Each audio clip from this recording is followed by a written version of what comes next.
नमस्कार, आप देख रहे हैं मुजफ्फरपुर स्वतंत्र न्यूज प्रवीण के साथ। मुजफ्फरपुर भोलेनाथ झा उद्यान से प्री मानसून के लेट आने पर हमारा चैनल इनसे जब बातें की तो इन्होंने किसानों को बताया कि प्री मानसून लेट आने पर क्या क्या समस्याएं होती है। दुनिया इनको आम और लीची के पैदावार में क्या क्या समस्या आती है, इसके निदान पर हर बार नई नई जानकारियाँ देते हैं। इसलिए भोलानाथ झा को दुनिया जानती है। आइए जानते हैं इन्होंने किसानों को क्या कहे। आप देखते रहें मुजफ्फरपुर स्वतंत्र न्यूज। धन्यवाद। और इन्वायरमेंटल टेम्परेचर इतना रहता है कि 45-50 जब इन्वायरमेंटल टेम्परेचर रहेगा तो पानी पटा के हम बिचरा गिरावेंगे तो गिराने को तो गिरा देंगे, किसान लोग गिराए हुए हैं, लेकिन जब बिचरा जलमेगा तो वहीं पर फ्रूट करके मर जाएगा बिचरा। तो 45 डिग्री 40 डिग्री टेम्परेचर में, ड्राई टेम्परेचर में थोड़े रह पाएगा, इसलिए लोग बिचरा भी नहीं गिरा पाए। अब आज से समझिए कि 16 तारीख आज हो गया, आज से थोड़ा पूर्वा हवा चल रहा है तो वातावरण थोड़ा ठंडा हुआ है। कल परसों से लोग बिचरा गिरावेंगे और उसके बाद मानसून दिन होगा तो डेट तो हो ही गया। बिहार की तो बिहार ही नहीं पूरा देश ग्लोबल वार्मिंग से जूझ रहा है। ऐसे आने वाले दिनों में खाद्य संकट भी आने की संभावना है। निश्चित रूप से इसमें क्या खाद्य संकट तो निश्चित रूप से आना है। एक तो बढ़ते हुए जनसंख्या को आप कंट्रोल नहीं कर पा रहे हैं। आपकी देश की जनसंख्या क्या है, सही फिगर आपको समझ में आ रहा है। कोई 140 बोल रहा है और वर्ल्ड सेंसस की तरफ से जो आया है रिपोर्ट उसमें 150 बता रहे हैं। तो इस तरह से जो हम लोग की संख्या जो बढ़ रही है उसको हम लोग नज़रअंदाज कर रहे हैं। उत्पादन एक सीमा तक होता है बढ़ने का सिलसिला। तो इंदिरा गांधी के टाइम में जो पूरा हरित क्रांति, श्वेत क्रांति आधार रहा हम लोग को उत्पादन बढ़ने का। उस समय से स्वावलंबी हम लोग हो गए। मनमोहन सिंह के टाइम में हम लोग सरप्लस हो गए, 350-400 करोड़ तक हमारा।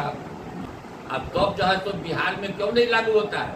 बिहार में भी कम से कम जो नरेंद्र मोदी जी बोल चुके हैं अभी इस लोकसभा के चुनाव में, जो 2700 रुपये गेहूँ का दाम देंगे तो वो दाम हम लोगों को भी मिलना चाहिए। मार्केट में तो अभी 2700, मार्केट में ऑटोमेटिक 2700 चल रहा है, इसलिए सरकार की खरीदारी भी बहुत कम है। इस बार मात्र पंजाब और हरियाणा से सरकार की खरीदारी हुई है। जो मध्य प्रदेश इतना बड़ा खरीदार प्रदेश था, वहाँ खरीदारी अभी 2530 लाख टन नहीं हुआ। अब बिहार और यूपी तो एकदम इसमें नगण्य है। अब तो मेरा लिख कीजिए, पूरे देश के किसानों को, खास करके चंद्रबाबू नायडू और नीतीश जी को हम आग्रह करेंगे कि ये लोग लिखित रूप में मांग करें कि 2700 रुपया जो है तो गेहूं का दाम किसान को भुगतान किया जाए और सरकार की खरीदारी में जो कमी है वो कम से कम। आज उत्तर प्रदेश धनी काहे हो गया? उत्तर प्रदेश इसलिए धनी हो गया कि उसकी 120 मिल चल रही है। गन्ना कितने में हो रहा है? आज 24 लाख हेक्टेयर में गन्ना की खेती हो रही है उत्तर प्रदेश में। वहाँ के किसान धनी है। हमारे यहाँ कितना हो रहा है? 4 लाख हेक्टेयर में मात्र गन्ने की खेती हमारे यहाँ हो रही है। वह 10-11 वो चीनी मिल हमारा चल रहा है, वही प्राइवेट में। सरकार का तो एक भी नहीं है। लॉरियल सुगौली एक चीनी मिल है, वो हिंदुस्तान पेट्रोलियम की चीनी मिल है जो उसने खोल दिया।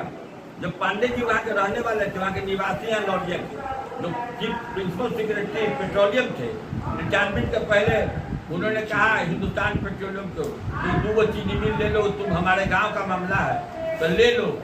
वो दोनों चीनी मिल हिंदुस्तान पेट्रोलियम लेकर चला रहा है। तो बिहार गवर्नमेंट एक भी नहीं चला पाई।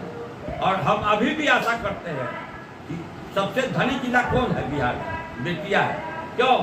चीनी मिल से गन्ना किसानों को कम से कम 6 से 8,000 करोड़ का भुगतान होता है। हम लोग के मुजफ्फरपुर जिला में लीची, कटहल, आम, टमाटर सब मिला दीजिए तो हम लोग का 500 करोड़ नहीं पड़ता है।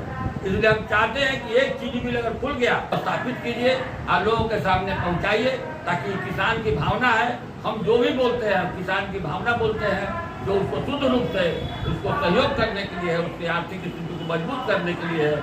और इस पर सरकार से आप चाहे तो इस पर बात विचार भी कर सकते हैं। बहुत बहुत धन्यवाद। मेरा नाम भोलानाथ झा। आम और लीची के क्षेत्र में हमारा स्थापित क्वालिटी है और ब्लाइंडली हमारा स्थापित क्वालिटी को लोग लेते हैं।